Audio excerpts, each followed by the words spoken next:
One of the most interesting things about Bernardi philosophy is the concreteness. That we can say is the DNA of the concreteness in Veneto.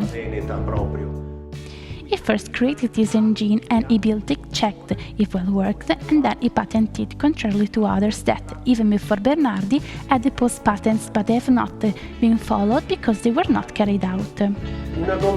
A question people often do is, where did they find out gasoline at the end of 1800s?